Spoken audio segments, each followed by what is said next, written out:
First of all, this is a program organized by SEEfest, Southeast European Film Festival in Los Angeles. And I am the founder and director. We are now in our 16th season. It is a film festival, but it is also a cultural festival. Thanks to art, a different form of arts, from movies to paintings to murals to archaeological projects, we can travel across different time periods, across different places around the globe, and how it all comes together, because ultimately that's the language that we believe, and I believe, is a good language to speak. And I was inspired by a short film by Ivo Venkov, one of our artists and friends of SEEfest, who is a Bulgarian-American architect, painter, filmmaker, special effects, a guy, animator, and composer. So a lot of people, a lot of personalities in one person. And so his short film, Slightly Supermatic, which is an experimental film, and he will tell you about it, was, the impetus that started this program. And we thought, well, wouldn't it be great to share that with others? And so I would turn it over to Ivo to just give a short intro about the film, and then we will see the 4-minute experimental film that he created. So Ivo, the floor is yours. Hi guys, thank you so much, Vera, for organizing this thing. It's always a pleasure to be with you and talk about stuff, and especially about art. And I'm also very glad that we have the other two panelists here, Alessandra and Lelei, which is another pleasure as well. The short film, Slightly Supermatic, obviously is an experiment, and it's trying to bridge the gap between spatial and temporal arts. And I would say perhaps a new art form. So without further ado, let me just run it. I hope the sound is all right. It starts silently, so don't be alarmed at the beginning. I hope you will enjoy.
Thank you, Ivo. Well, this is the guy behind all of this, somebody from the past joining us.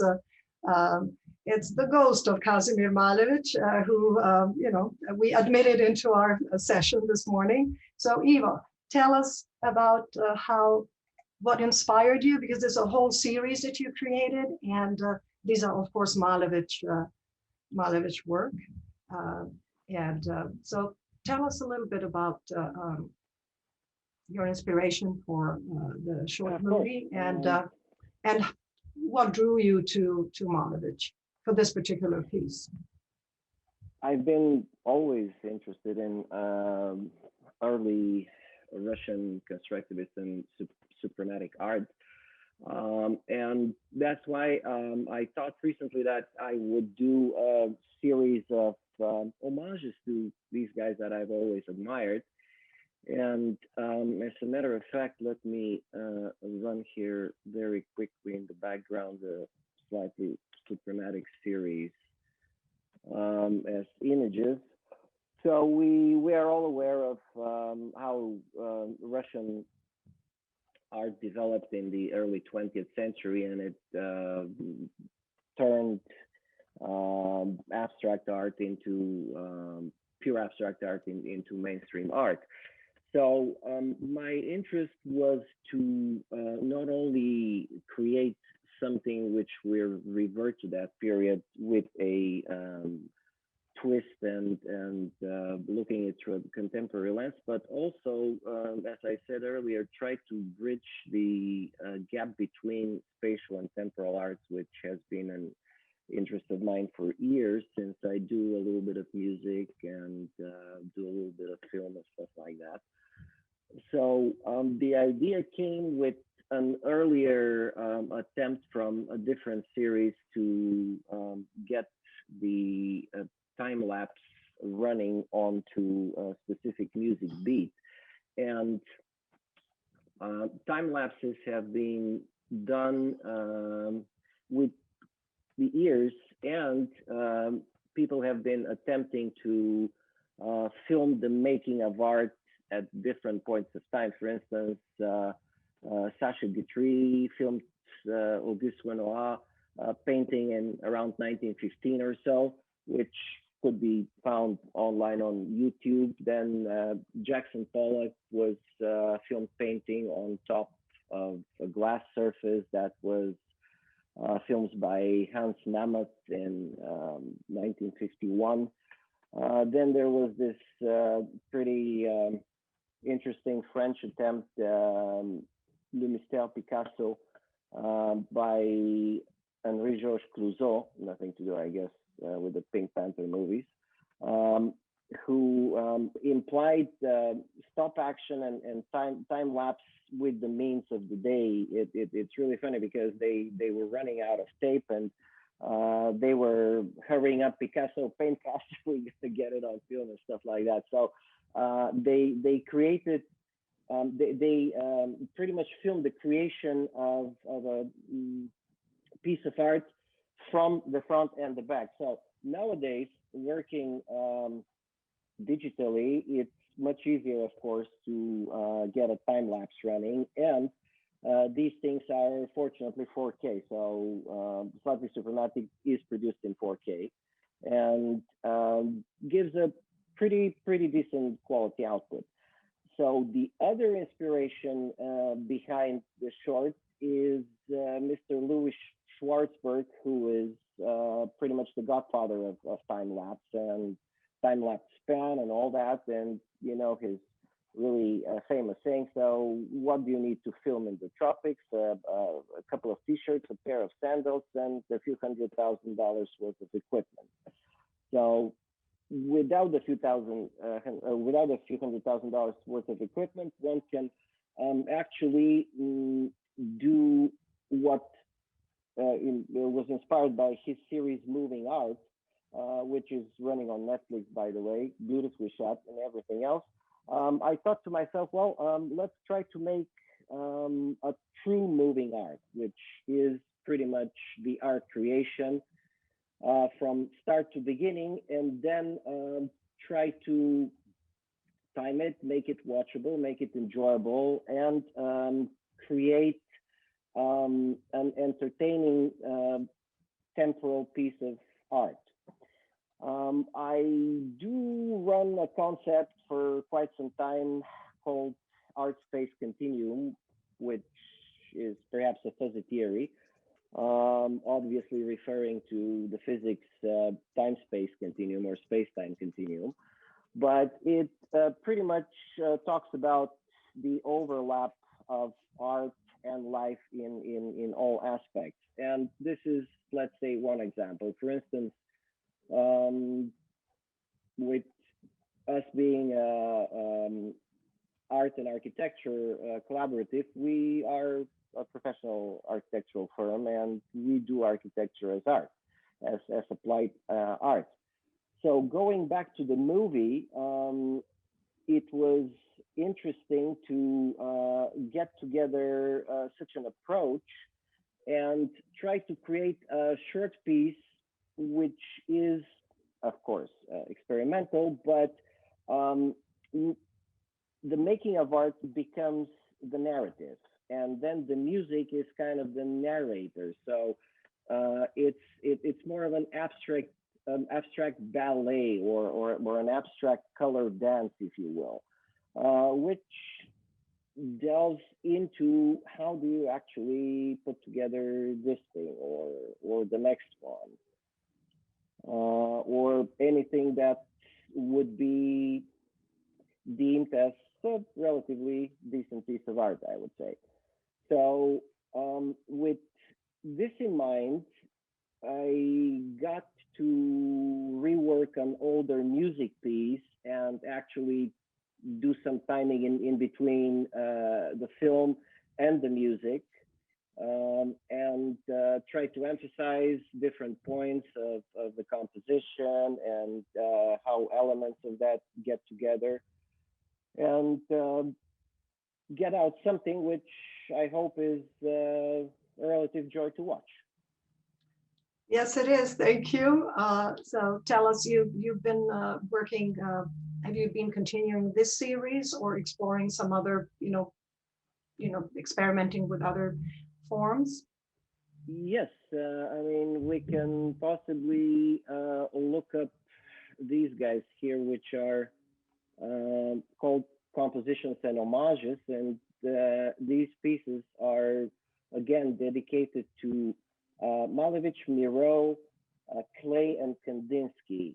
So it's MMKK, and the titles are homage MMK or MKK or something like that, depending on whose influence you see most in the piece. And it's a bit of a guessing game, but they in my view, they present a contemporary approach over the values which were established about a century ago. Then there is this series here, for instance, which is called Figures in Motion and Rest. And this is where pretty much this was the very quick take on the time lapse then.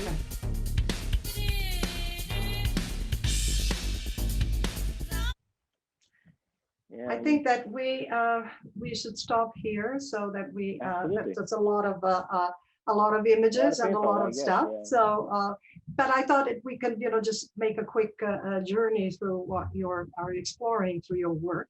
And thank you for this. I hope that this has set a tone for us, because we had a movie always helps get things going. And we are welcoming, we are now have a full room. So welcoming everybody who joined us. Thank you so much. I hope you're enjoying this presentation. I would like now it's a great pleasure to introduce Alessandra Moctezuma, who's joining us from San Diego. We have not met in person except like this online, but it's really an honor to have you joining us. She is an artist. She's a curator. She's a professor of fine arts. She has worked also in different areas. She's been curating programs for the Pacific Standard Time. She has also worked in Los Angeles. I personally would really appreciate if you say a few words about how you intervened in the urban landscape of the subways and subway stations when you were working with um, the Transportation Authority in Los Angeles, and how I mean, Southern California is such an interesting place and a melange of different cultures. With your background, which is Mexican American, but you're also an artist who tries different things and curates other programs. I think it would be wonderful to hear from you your perspective, and how do you move from different avenues of your creative life. So with this, we welcome Alessandra, and we have selected a few images, but we want to hear from you. So please tell us what drives you, what inspires you, and the floor is yours. Thank you so much, Vera. Thank you for having me. And so the images that you see are not my artworks, but they're documentation of the Los Angeles landscape. And more specifically, this was a whole series where I was documenting images of the patron saint of Mexico, which is the Virgen de Guadalupe. And I started out as a muralist. That is actually one of the works that I painted in East Los Angeles. And being from Mexico, I was always really interested in the legacy of the Mexican muralists. So Siqueiros, Rivera, Orozco. But I also, when I started out in my art career, I worked with a Chicana muralist, Judith Baca. And she had been a student of Siqueiros in Mexico. And I learned with Judy about a process of making art for community, which I think was really key and very, very important. And I think that it's still pretty radical idea, because you have art that is basically historically have been limited to the elites, even if we think of modernism. And in the early 1920s, partly inspired by what was happening also in the Soviet Union, many of the Mexican artists were rebelling against the idea of art, easel art, and they were really wanting to make art for the people. So of course, Judy Baca also translated that concept to creating a lot of murals in Los Angeles, including the Great Wall of Los Angeles. And it was about telling the stories of people who've been forgotten, by history, or whose whose ideas and communities have been ignored, basically. So from her, I basically learned about how do you make art that connects with people? How do you make art in a public space, in a public arena that connects with a community? And as opposed to having to go into a place like a museum or a gallery, which doesn't welcome always everybody, or people feel sometimes, they're not welcome there. You make art, you bring art to the people. So that whole process of working in art, working with community, having that connection with the history of a place, whether it be the history of the indigenous communities or Mexican Americans, or was something that really also inspired the way that we started working with the MTA, with the Metropolitan Transportation Authority, in curating some of the artworks in the subway and the light rail. So a process that actually had been initiated in community grassroots, like Judy with her organization Spark, was also then adopted kind of more officially by this nonprofit arts organization, by this public arts organization through the MTA. So for all of the projects that I managed, which was mostly, a lot of them the East Side Extension, but also going into South Central Los Angeles, what we really wanted to do is bring artists that would be sensitive to that community. So we had members from those communities that participated in the artist selection process. We had a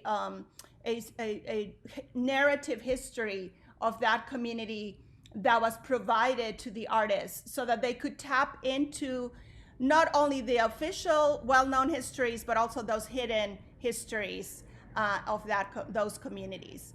And I think that the resulting projects were really sensitive, to people. So it's not the idea of public art just plopping something into a plaza, but it's the idea of a public art that engages and connects with people and brings and it's an art about memory and connection to the land and connection to the history. So I think that that's something that is very important to keep in mind. And as an educator, I try to highlight, for example, here in San Diego, places like Chicano Park, which were created by the efforts of a community, kind of standing up against gentrification. And it's it's still considered to be a pretty radical way of looking at, art and space and the landscape. And I don't know if I have a few more minutes. Of course you do. Yes, please.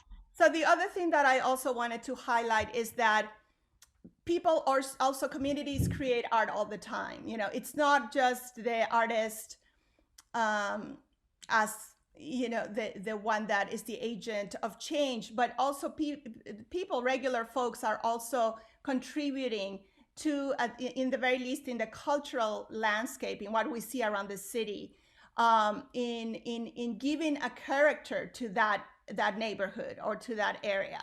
So I've been very interested in those activities of, everyday, folks, and how they engage and how they transform their environment.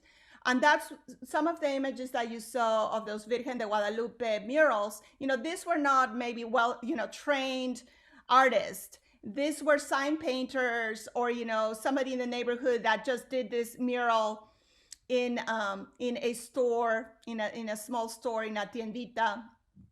But there's a lot of feeling, and they definitely tapped into the symbolism that would have been relevant to people. There's also some images that I've documented of people transforming their front yards into intricate gardens, where they also will have images of the Virgen or create kind of altar pieces outdoors. The intervention of graffiti art, Yes. young people trying to inscribe the environment and trying to participate in a dialogue, which is usually, it's an infrastructure that has to be created by,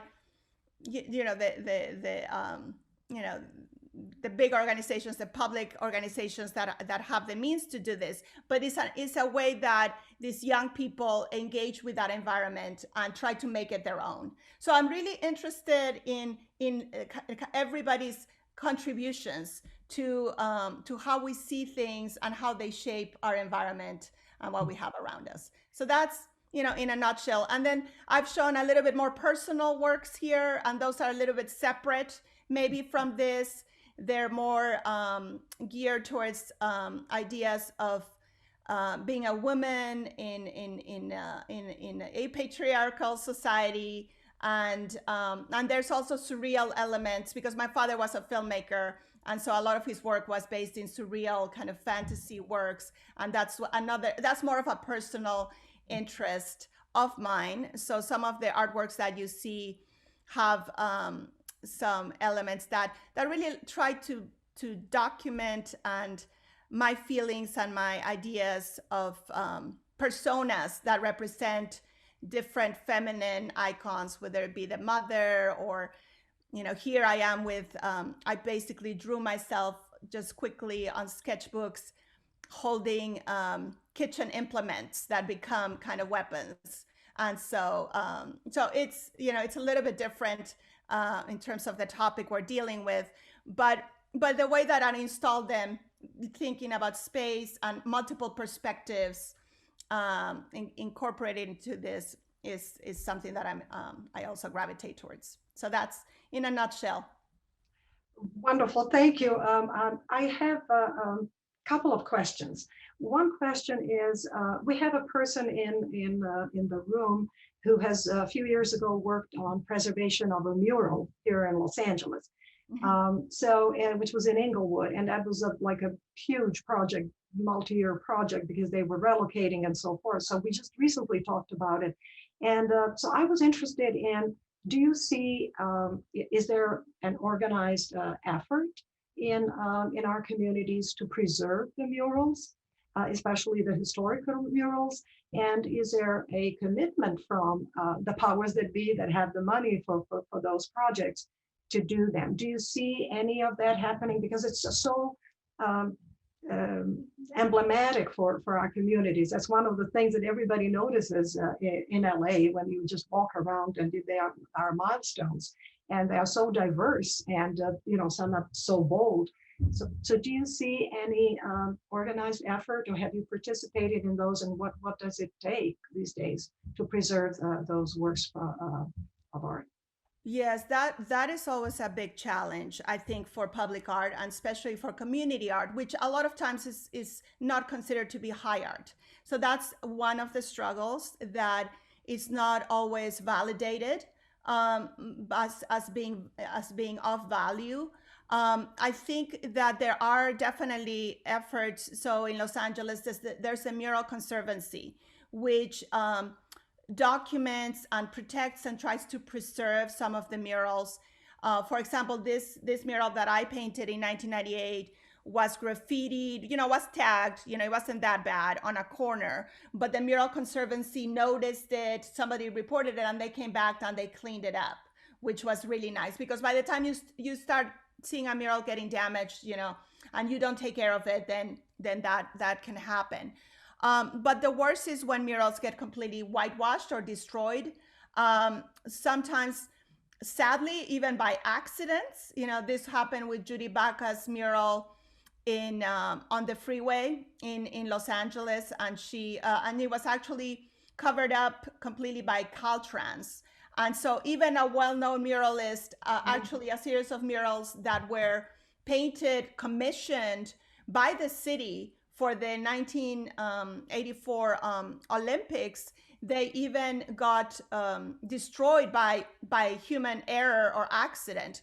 But I think that the issues are of valuing this, works. In San Diego, what the community did for Chicano Park is that they fought to designate that as a historical monument. Yeah. So Chicano Park is considered now a national historical monument, and that means that it is now protected and it cannot be, touched or changed. And in fact, they got a $2 million grant from Caltrans to actually refurbish those murals and bring back the artists to fix those murals. But I think it's a constant struggle. I think what is also a big problem is that the law is not in favor of the artist. So we don't have strong laws that actually protect these murals. And you have to, as an artist, I think you have to be very mindful when you agree to do a commission piece, to have a contract that outlines your rights as an artist and your right to maybe preserve that mural.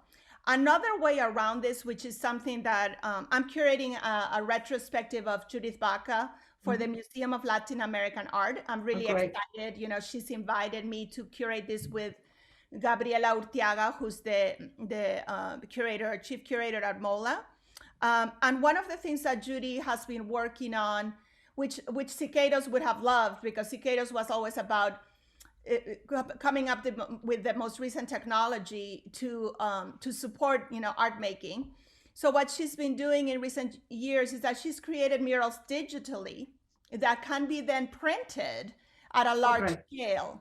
And so that means that mural can be reprinted if something happens to be it. That means that if that building gets demolished, you can actually take that mural and redo it. So that might be another novel way to address this issue of ownership and permanence of murals. So so we have to have better laws to protect them. We have to have, conservancy groups that can help with that. We have to have more dialogues with, sometimes politicians or, cities make decisions without really consulting. We've had some murals here destroyed now because the school district, had to demolish some old schools to build the new ones. That meant that those murals, were sadly, destroyed. So how do you prevent that when of course I understand that the school needs to build a new school, a better school, but then how do you preserve that mural? So those are really interesting questions, and I think it has to be an approach that has to be taken from different points and dealing with all of this, the artists, the contracts, the laws. Oh yeah, those contracts and the fine print, yes. Exactly. Yeah. Exactly. Thank you. Well, Yes. I think there's so much that we can still talk about from the work that you do, which is just fascinating. And I'll leave it for later. My question was, because you also teach museum studies. So my other question, hopefully we'll have time for that, is to tell us, how do you see, I'd be very curious about how young people, do they show interest in museum studies, and how, but maybe we can talk about that once we have the discussion time. But thank you so much, Alessandra, and we love your work. And please, let's fight for those laws and, conservancy of the beautiful things of public art. I think is so important for any city. But now Lelei LeLaulu, he is, thank you so much also for joining us from the East Coast. Lelei is originally from Samoa, but he's really truly a global citizen, traveled and lived in many places. And he has worked on many interesting projects that, the one particular one of many that he's been working on is the Mundo Maya. So I think I will stop right here because Lelei, you can tell us about how you got involved, what it took, and how difficult it was, and what were the main challenges. So the floor is yours. Thank you, Vera. And Alessandra, I love your concept, the fact that it takes a village to do a painting. I think that's a wonderful idea. And then leaving the community a heritage which they can play with over time is just wonderful. But it also makes me wonder about the organic nature of murals and whether we should encourage additions to it over time without, of course, destroying it. And Ivo's connection of abstractions, with the continuum of art is fascinating, because art that is valuable is indeed part of a continuum rather than of a phase or a block. And I think that's a wonderful idea. Great to listen to you guys. Anyway, but I'm here to talk to you about a project which we launched with National Geographic, the Inter-American Development Bank, the US Agency for International Development, and an organization I was running at the time called Counterpart International. The project sought to provide livelihoods for indigenous Maya Indians in the 5 countries of Central America, which wanted to identify their Mayan communities. And these communities, of course, had been devastated by war and conquest. In fact, the murderous, dirty war of Guatemala killed over 80,000 people. It was so dirty, even they said that the Americans pulled out, and even dirtier because the Israelis pulled out as well. That's how bad it was. But 80,000 people were killed, mainly Mayans. So when the peace process came about, we also wanted to strengthen the peace process with what we were doing. So we decided to design a project which indeed gave the Maya sustainable livelihoods, but which also strengthened the peace accords and also connected the Maya to their ancient glory, gave them education pathways which they did not have before, and most important, restore their pride and their dignity. This was called the Mundo Maya Sustainable Tourism Project. And we worked with teams set up by the legendary expert Professor Arthur Demarest, Ricardo Agorcia, and other prominent archaeologists from the United States and from Mesoamerica. And what we did was we decided to have a different approach. rather than just digging and building barriers and things, we decided on the suggestion of Professor Demarest to call it ethical archaeology. In other words, what we did was, rather than building fences around the excavations to keep the locals away, there were no fences, not during the daytime. So people were invited to come to the excavations and talk to the archaeologists working there. And believe you me, if you're an archaeologist going like this with a brush all day, you certainly would welcome the opportunity to talk to somebody standing in the ditch above you and chatting about what you're trying to do. And so this was good for them, but it also gave the locals more ownership in the archaeological dig, because up to this point, usually the archaeologists were from faraway places that dug things up. Either they took it back to their countries with them, or they turned them into shrines for academics and tourists and things. But we also, as part of ethical archaeology, we invited the local people to come and do their religious ceremonies in the temples as they were being excavated. Now, the thing is that they were a bit timorous, they were a bit sort of cautious, because their faith, their religions, and their rights had been subdued by the missionaries and made outright illegal by certain authorities. But when they came back into the temples, slowly they built it up again. These rites have been kept in secret in the back rooms of houses, or in the dark in the forest and things. So they bore very little relation to the original sacred rites that they did. But within the architecture that was being excavated, they managed to relocate their faith and their religious rites that were widely observed in the ancient times of the Maya. Another thing was, as you see, this young woman here, we wanted to increase the number of women PhDs from Guatemala. I kept saying that my target for this process was that while my knees held up, I wanted to dance at the inaugural ball of the first Mayan woman president of Guatemala. I still have a bit of ways to go, but still, when we started this and started offering women opportunities, there are only about 2 or 3 women PhDs in Guatemala. But what we did was we talked to archaeologists coming largely from the United States and said, listen, instead of bringing down 12 PhD candidates, most of them who were lissom blondes, who came down there and got bitten by bugs, were a little bit unhappy, and fell in love with the excavators. And they wondered why Jose and Jesus did not want to go back to Massachusetts with them if they were in love with them in the middle of winter.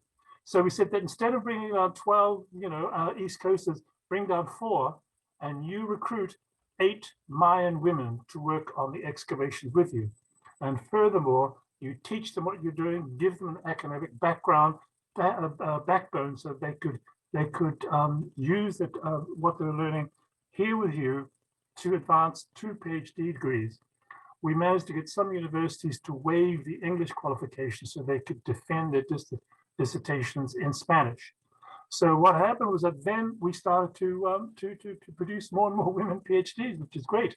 And we wanted to produce more and more. And the thing is that with local Mayans doing the excavations, this wasn't new for them. They understand what they were doing, and they recognize the significance of the artifacts that they unearthed. And they worked for hours and hours and hours, long after the Americans had gone back to camp and had dinner and were watching Netflix or whatever. So this was an added benefit for the archaeologists themselves. And so this worked quite well in unearthing it. And also more and more, we brought in more and more Mayan and Central American archaeologists. We drew them out and they became involved in the project because for them, they could see the advantages that it was presenting for them. Now, also, it was a sustainable tourism project. So we worked with the local Mayan communities and we invited them to build very basic, but very clean and well-designed tourism structures, huts, basically.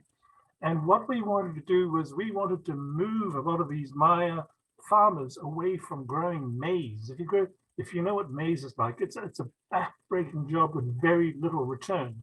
So instead we said, look, if you produce these things, you're on the side of a river, you're producing enough food from your farms to feed your visitors and make sustainable livelihoods. We were targeting the international visitor community, but what happened was that as soon as these Mayan tourism little villages were set up, we were drowned with Guatemalans and Central Americans. They wanted to see their heritage because after 36 years of war and the decade that followed where they were too scared to travel, they wanted to see the heritage and they came in droves. It wasn't necessary to bring in foreigners. They loved it. So this was a wonderful bonus as far as the Sustainable Tourism Project. And I just want to show something here that, for most, for a lot of the Mayans, they really didn't know that much about their heritage because they weren't taught it. In fact, they were not encouraged to know about it because, the missionaries wanted them to look westwards to see where the real culture was from. So their culture was it was irrelevant for many of them. And they looked at, these old ruins. They thought, oh, it's just a pile of rocks and rubble. And the gringos really like it. So if we chip a bit off, they'll pay us money so we can pay for our food. But that was about the extent of it. So when the project started to gain traction, then what we did was, you see this here? Yes. Yeah, that's a Mayan piece of rock, which looks as though it's been taken from a Mayan ruin. But in fact, what it is, it's a fake.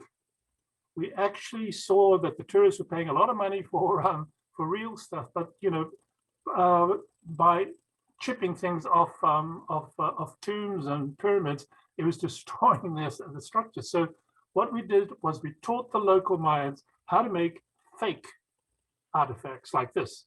So the tourists really didn't give that much of a bother. They would pay $200 for this.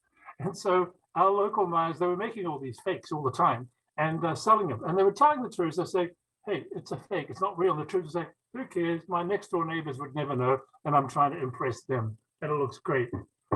So this sort of thing, sort of what was happening was that they were getting more and more confidence in what they were doing. They even made money off the parking lots, and suddenly, the farming that we're doing was much more nutritious for themselves and for their visitors, and they became great. And of course, our archaeologists, they just loved it. They were doing everything. And in fact, they were experimenting so much. I said, you guys are nuts. And they said, no, we like to do this, we like this. So I ended up calling them my archaeolocals. And they loved their name, the archaeolocals, because they're a lunatic. But they brought down fewer and fewer students and hired more and more Mayan women. And they've done an amazing job since then. And of course, the Mundo Maya project was taken over by the national groups.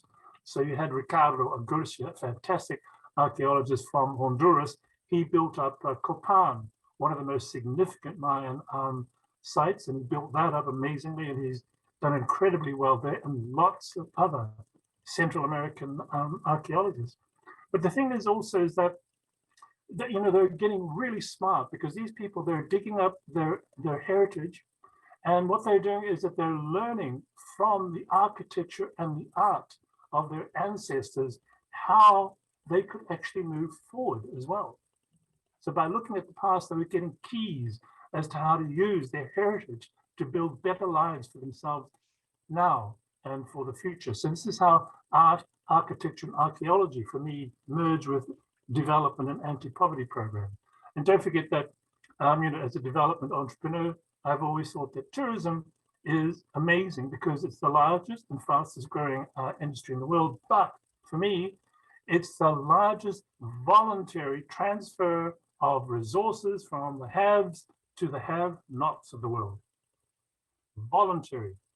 If you can imagine the hundreds of millions of people who've been killed trying to hang on to the resources or trying to grab somebody else's resources, hundreds of millions have been killed doing this. But now here we have an industry where people voluntarily bring their cash to the developing world and say, where do I spend my money? Give me a chance. And it's the only industry where people complain if they cannot spend their money. The biggest complaint about tourists is that there's not enough restaurants, the souvenirs. There wasn't enough souvenirs for me to buy now to go back with all this money I'd saved up to come here.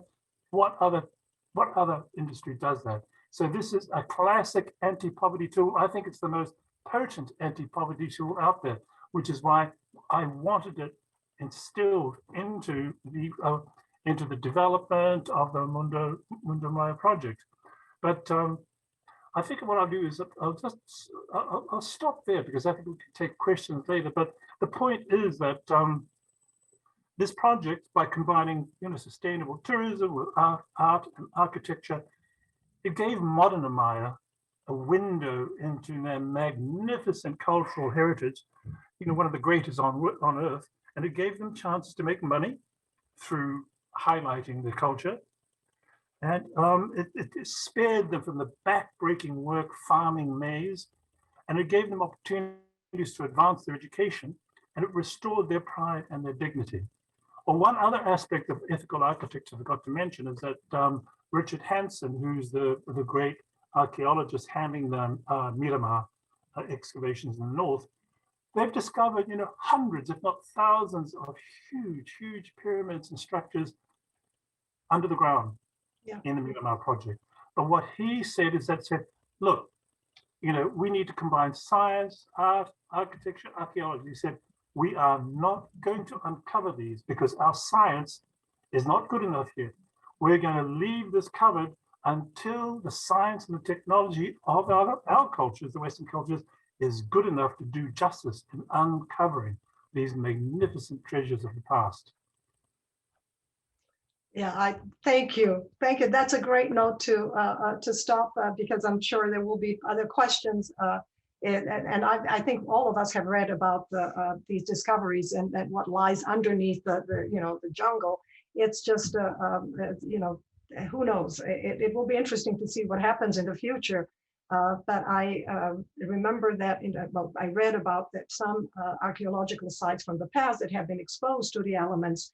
And in Italy, for instance, they are going to cover with earth parts of Pompeii or some other sites because they are being destroyed by the elements and also by, which is another question for you later on, by tourism, because it's such a traffic in those areas is bringing a lot of environmental problems for those very fragile sites. I think maybe we can stop these images and have and ask our wonderful friends here who have joined the conversation that we open the floor. We have a lot of interesting people who thank you so much for joining us. We really appreciate it. And we would love to hear from you. So if you have a question or something, please raise your virtual hand. Before we go, think about the questions. I would like to ask all three of our panelists, what are you currently working on? So tell us, Alessandra, what is your current project? Something that really occupies your mind or something that you're planning to do? So, well, I do teach full time, so that's my main focus. But I am right now very deeply involved in curating this retrospective of Judith Baca, because a retrospective means that I had to look at her work going back to the 70s and distill from all of those artworks how to present them in a museum setting. And what was challenging with her is that she is a muralist. And so most of her pieces are actual murals that are in situ somewhere. And so how do you then translate those murals into a gallery? So we are working with technology to actually replicate a few of the murals, sections of those murals at life scale. And we're also creating an immersive environment that will actually, and that's why, the use of technology now, looking at Ivo's work, using technology to collage images together, to layer images together. So one of the things that we are trying to figure out right now is how to create an immersive environment that would transport people into the Great Wall, which is actually painted on the river channel. So it's a half-mile long mural telling the history of California from prehistoric times to the 1950s. But also layer it with images of the process so people understand how the images were created with the assistance of historians, artists, community members, and high school students. And so layering all that process and that history with the images of the actual mural is something that we're really involved in right now. And so that has been really exciting, a really exciting project. And I'm also writing for the catalog. I'm doing an interview with her, and I'm framing it a lot highlighting three aspects about her. One is that her personal work, which is very much feminist, like the Pachuca series that she did, and that is probably less known. The use of technology throughout her career, how she's always exploring digital different techniques to print the murals, and then also the idea of community, which now we call social practice, is now the term that academics use for community engagement, but she's been doing this for many years. So that's basically what is taking a lot of my time right now, besides my teaching. Thank you. Ivo, how about you? What is your, what are you thinking about next that you would like to do? Well, trying to get the old Homo ludens keep working, just playing with. Go ahead. The playful man, we talked about Huizinga, I said, who thinks of Huizinga today, but you do. So tell us, so what is the concept briefly? Just to add something to what Alessandra was saying a bit earlier, I worked on a mural project very recently, just a couple of months back. Perkinson Will got me to submit a proposal for large-scale mural and Viacom CBS headquarters in New York. Then they went to something else, of course. But the idea was that the thing was created digitally, and being indoors, it was supposed to be printed large scale and then applied as wallpaper. As a matter of fact, years and years ago, I did a mural for Caesar's Palace in Vegas, which was hand painted on canvas and then applied. We didn't have large scale printing at the time, but this thing was created as the River Dance series, which was based on the local indigenous tribes mythology, and it was spreading through several stories. I still don't have it on our website. I have to format the images and put them up, but it came out nicely, and it was running through several color themes through the elevator lobby, and then there was a vertical panel connecting all of them. So with this thing being digitally done, it gives you quite a bit of opportunities for application and preservation, of course, because, especially let's say for office buildings, they redo interiors starting from every 5-10 years or so. And then if the mural's gone by any chance, it is there. And that leads me back to something else which I didn't mention earlier, is the perpetual scale concept that is available with digital art, meaning that if you produce a decent quality image that could be put out to different scale, it changes the perception of the artwork. Meaning that with a small scale artwork, it could be framed accordingly, and it could be very intimate with a different perception. While if you put it out, let's say, to a wall size, it completely changes the appearance and the perception of the artwork versus scale. So that's why all the Gislet prints that I'm doing are limited editions in different sizes, S, M, L, and XL. Obviously, the S is the largest edition, and then the other ones go smaller and smaller with increasing the size, which gives you the limited edition feel to it. So to me, that perpetual scale idea is something which is an interesting approach and quite a contemporary twist to the old ways of printmaking, and can translate into much larger scale, aka mural work. Besides that, we're doing a bunch of interesting architecture, some music, and hopefully some more film. Thank you.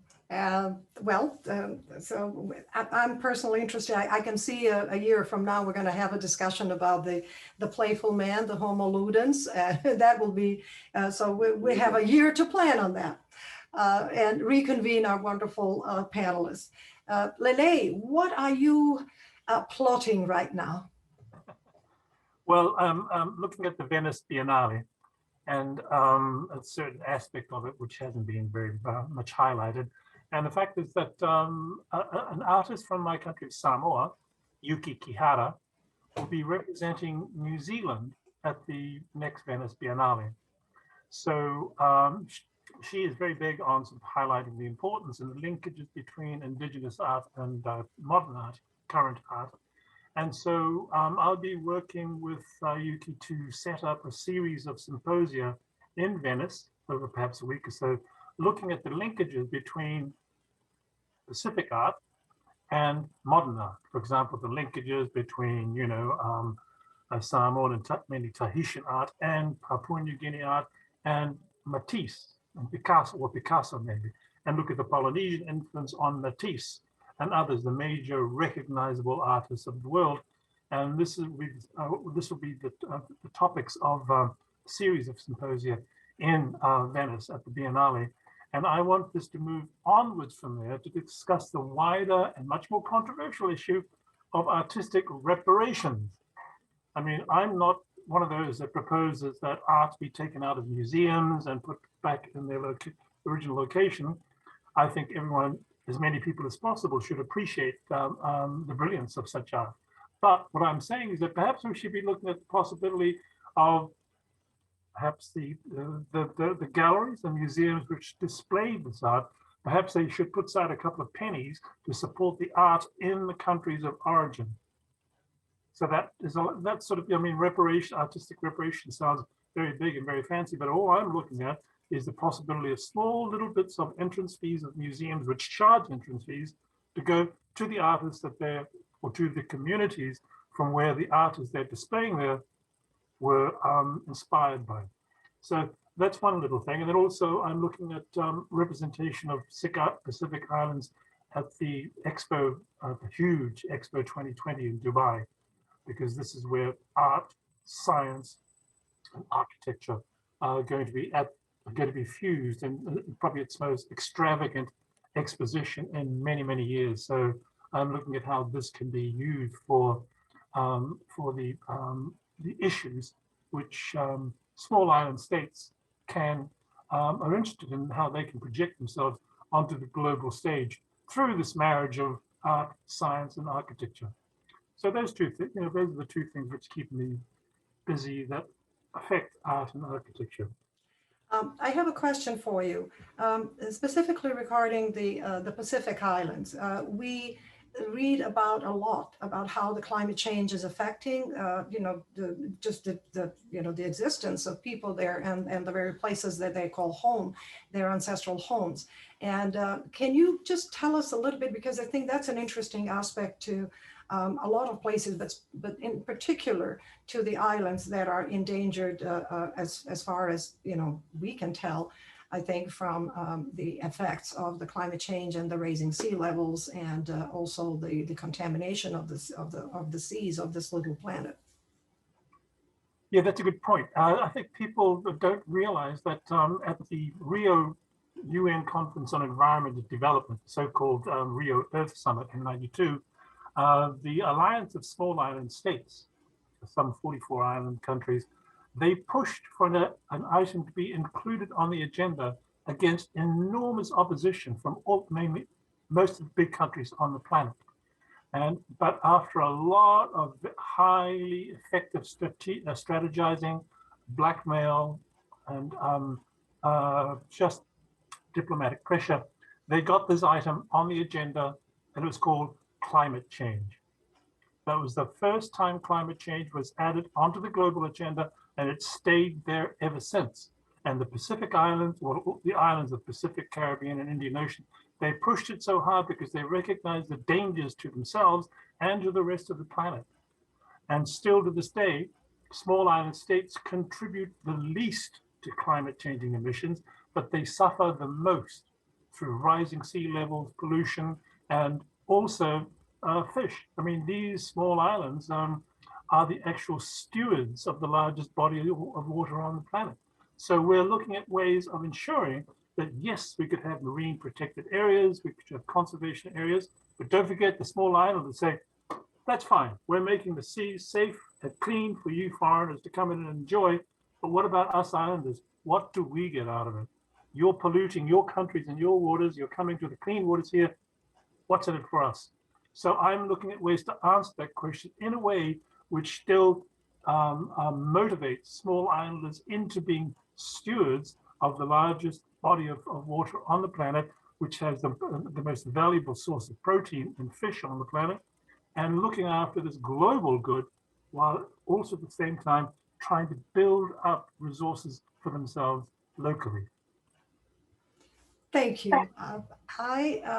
I don't know if we have somebody that is ready for questions, but if I may call on Corina Gama, who is a documentary filmmaker who worked in the Arctic region and has spent a lot of time there. So maybe Corina can help us here with a little question for Lelei, or just a comment on what we are seeing in the climate because this is opposite of the Pacific Islands. She went to the northern parts of the world and she filmed there. So she has seen, and of course now we see a lot of, this is getting us a little bit away from our art topic, but I think it does affect us. It affects everybody. It's not just like, you know, something that's happening halfway across the globe is not affecting us here. Of course it is. It's one little planet after all. So, Corina? Yeah. There you are. Yeah, sorry, I came on. I was actually just talking to somebody in Greenland. So. Okay. Well, there is Greenland behind you. So, okay, yeah. sorry. Well, so you're an artist, but a filmmaker. You spent so much time there. So can you tell us about, you know, and now several years later, you know, that was such a, because I remember your film. So can you just shed a little light for us on the different part of the world where you went and filmed, you know, a documentary?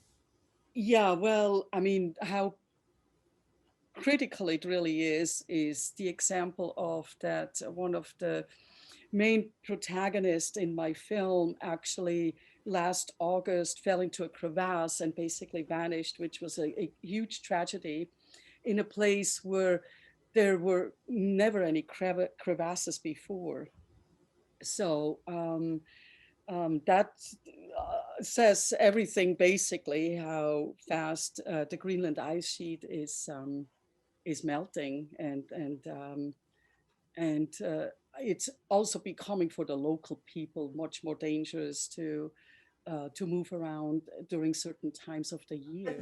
Tell us also, because you're an artist and a filmmaker. So what are you working on right now? How do you like, you know, channel this you know, world that has gone nuts through your art? So what is your interest? So tell us just briefly.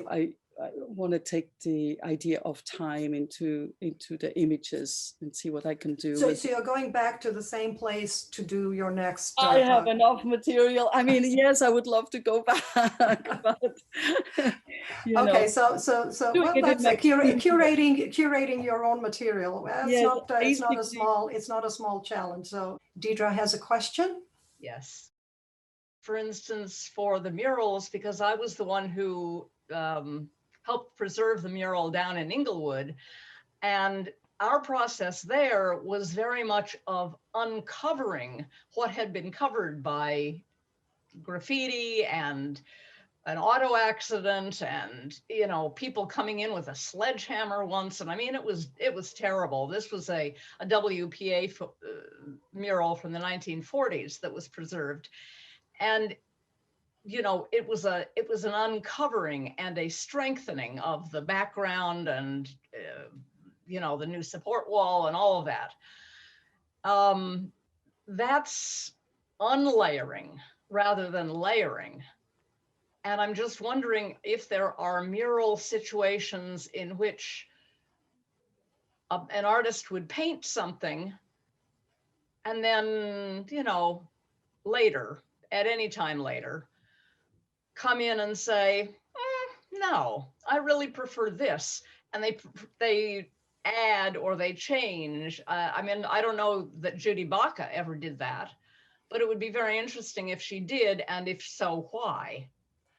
Okay, well, let's stop right there. And so we have actually, you know, questions for both Alessandra and Ivo. But why don't we start with Alessandra about this? Because maybe in your teaching, you do work on some ways of how you teach your students about what is the artistic process, which is what Deidre was referencing. So maybe we can start there and have Alessandra first to address that, you know, and unlayering of old murals. So what are your thoughts on that? And is somebody actually documenting the work? Well, a couple of things come to mind. One is the idea of uncovering murals or trying to restore them or recover them. Actually, the reason I painted that mural that we showed in the slides of cicados is because that mural was destroyed. It was whitewashed. It was painted in Olvera Street in 1932. And because of its political message, after they had gone through all the trouble of commissioning one of the great Mexican muralists, the political message of the worker being crucified, you know, didn't go along with their ideals, criticism of American imperialism.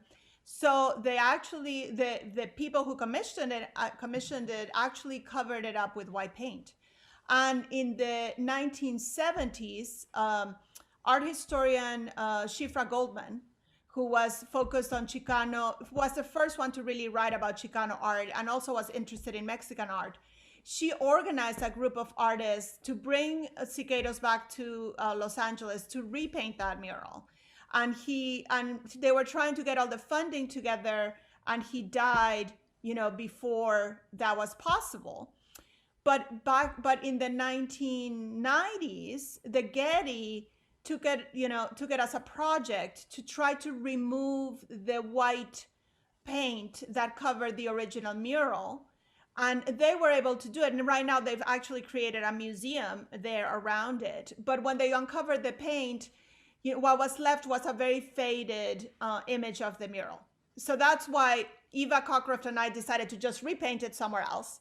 And we felt that it just deserved to be seen as a mural.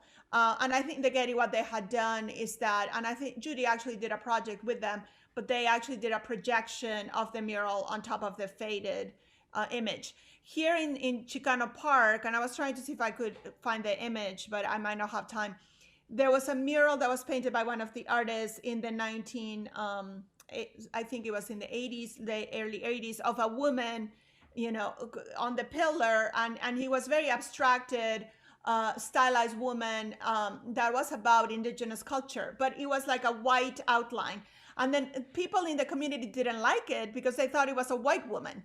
And the artist said, well, it's not a white woman. It's just white, you know, but, and so when they got the $2 million to redo the murals, to not redo them, but repair them, that artist decided to completely change that image. And he actually made it look like an indigenous woman. And I think she looks like Beyonce. I don't know why he chose that face, but I always joke with my students. So he actually transformed the image so that the community would be more accepting of it and embrace it. So that's an example of, you know, I guess 2 examples of trying to recover a mural and maybe not being successful in trying to do it, and another one where the artist is actually able to rework it and adapt it to a new time and new ideas.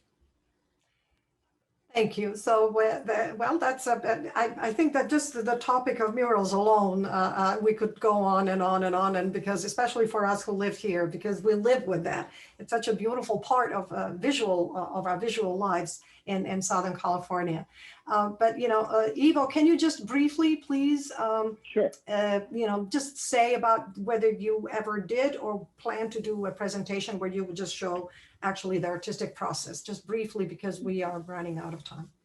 Well, as a matter of fact, such presentation is part of pretty much every artwork I do nowadays, and all the prints come. Whoever purchases the print, it comes with a time lapse of the making of the process. It's just a small movie. It does not need to be with music. I just took it a step farther to bridge over to a different type of art.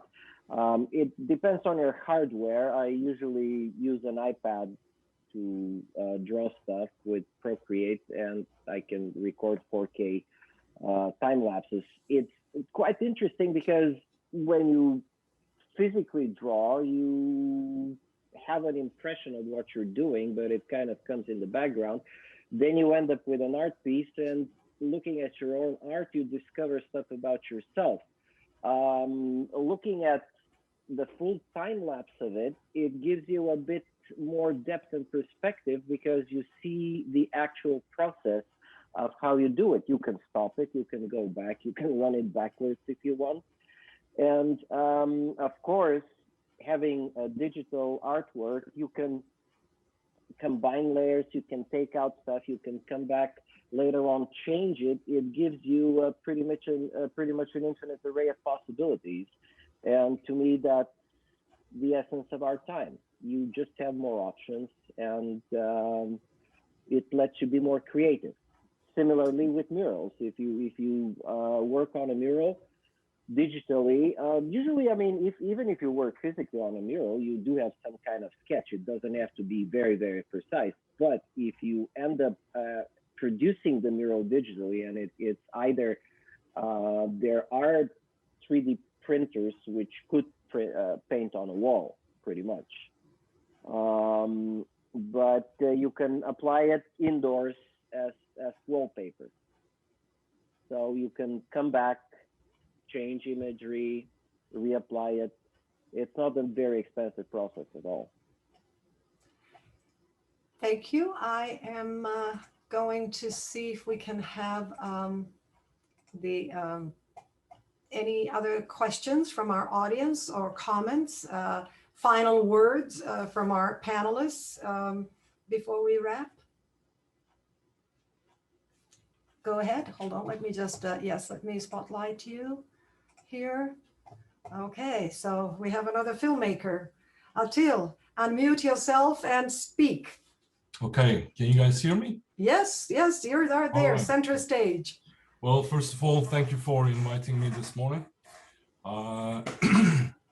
It was very informative, so I really enjoyed it. And most of the participants actually, gave some insights, which is very constructive in terms of, art conservancy. And so let me just take this opportunity to kind of like, I don't know, just shed some lights, just give a different angle and be a little unpleasant. But first say where you're coming from so that people know and what you do. Okay. Yeah, I'm not an architect or not working in the field of art conservancy. I'm not really coming from the field of plastic arts. I'm a filmmaker from Istanbul, Turkey. And I still run a show on TRT, the government's television, on Turkish architecture, the great architects and prominent architects of our time. But it's obviously state TV, highly filtered, highly censored, and controlled. So we can't really say so much about what we need to be saying. But there's very disturbing issues in terms of art conservancy. Obviously, you know, the original form of murals is either, you know, the cave arts, cave paintings, or, you know, the high point of murals would be the frescoes of the Byzantine times or the Roman times. And us, the country of Turkey, have quite abundance of these wonderful and very valuable frescoes from the, you know, Byzantine and the Roman times. And unfortunately, what's not being spoken, and we can't really do anything about it, we've been constantly just destroying it. And this destruction has nothing to do with climate change or, you know, human error or anything to do with commercial constructions and gentrifications and demolitions. This is just purposeful, systematic, and political, unfortunately. I mean, the whole goal of just eradicating and destroying the traces of what comes before us as a political entity is just mind-boggling. It's, you know, recently we turned Hagia Sophia into a mosque, just whitewashing all the frescoes, covering them. Everything that's being done in the under the pretense of, you know, conservancy and just restoration, like in the ruins of Armenian Kingdom Ani, or hidden churches of Cappadocia, or church of the Byzantine early times, like Kora Church. I mean, those mosaics and murals, paintings that we as a country get to destroy, and the rest of the world just watching and doing nothing. It's just really disturbing. And don't get me wrong, these are not just you know, pieces of forgotten arts on the some you know, begotten corner of the country. No, these are like art that has been under the protection of UNESCO, like World Heritage. But it's just mind-boggling that nobody can do anything about it. But I'd like to call on Lelei, who's been involved with a whole lot of issues globally in different places about the preservation of you know, the cultural heritage in different forms and different ways.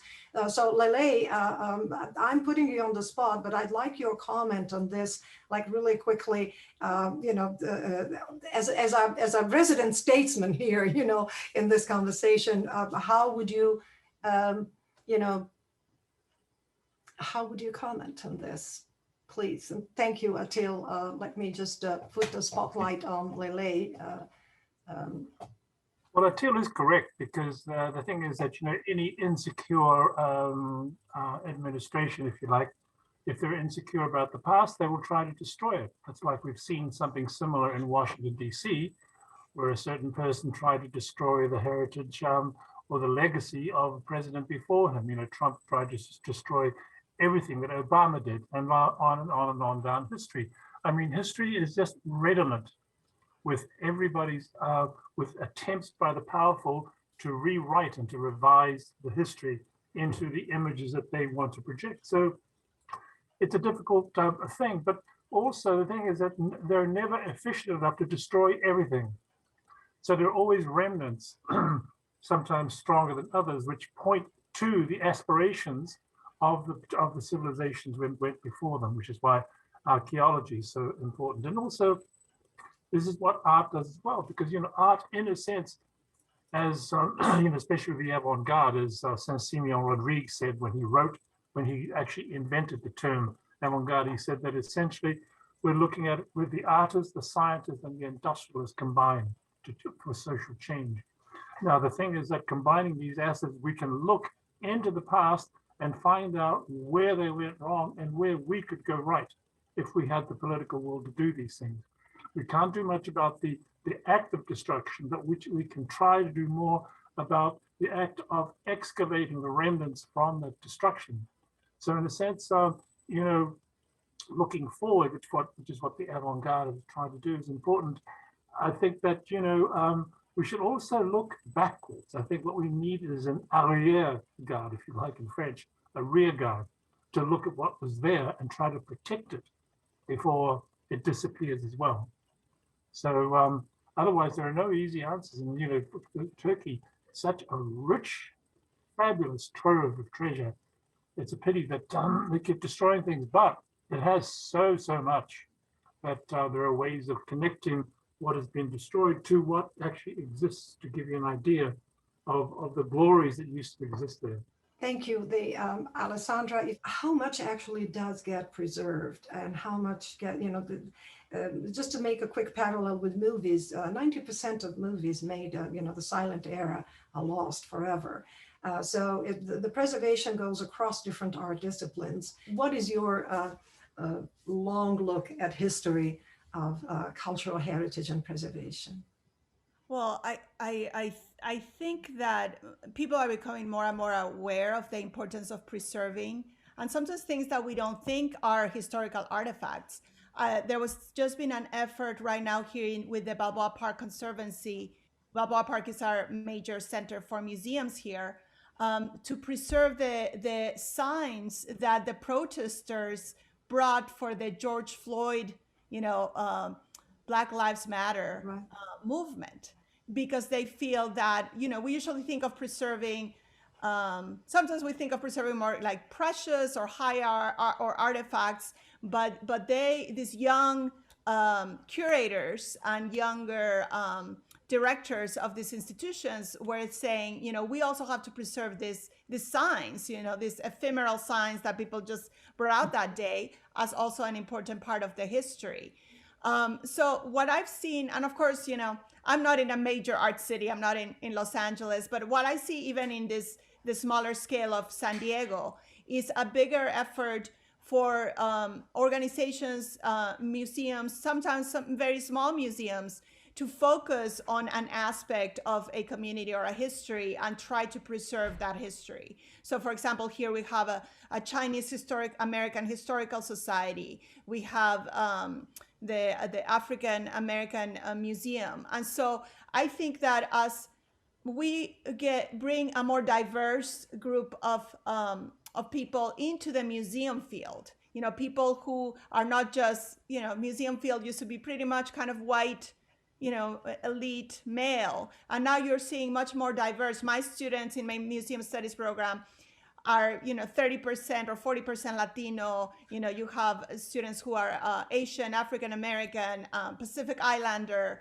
And so they're bringing those perspectives, and they're also raising awareness about the importance of preservation of those things. And that's a big movement too right now in museums, the whole concept of decolonizing the museum.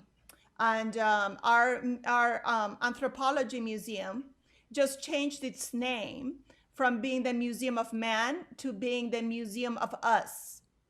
And it maybe sounds kind of odd, but Museum of Us, because they wanted people to have that sense of ownership. Yes.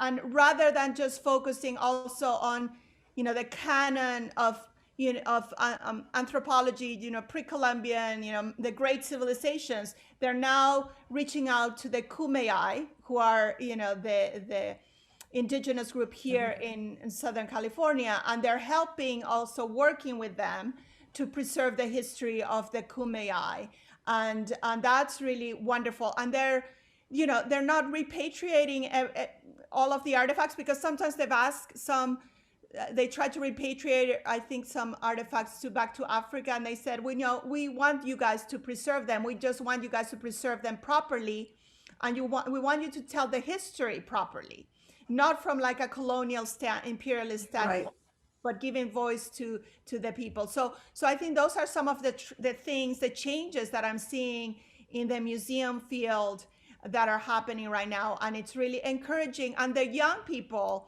the 20, 30-year-olds, are really interested also in concept of, the intersection between, gender, cultures. And so they're bringing also those lenses to look at things from different perspectives and different ways. So I'm encouraged by that. But there's a resistance to that too. There's a big resistance to doing that too. So. thank you. If there are no more questions, I want to thank you all. Alessandra, thank you so much for taking the time to join us today. I know you have a busy schedule, which is like a daily grind of, teaching. Lelei, thank you for your time. Thank you for being there with us. Thank you. Ivo, thank you for inspiring me. We will be plotting more of these together as we go forward.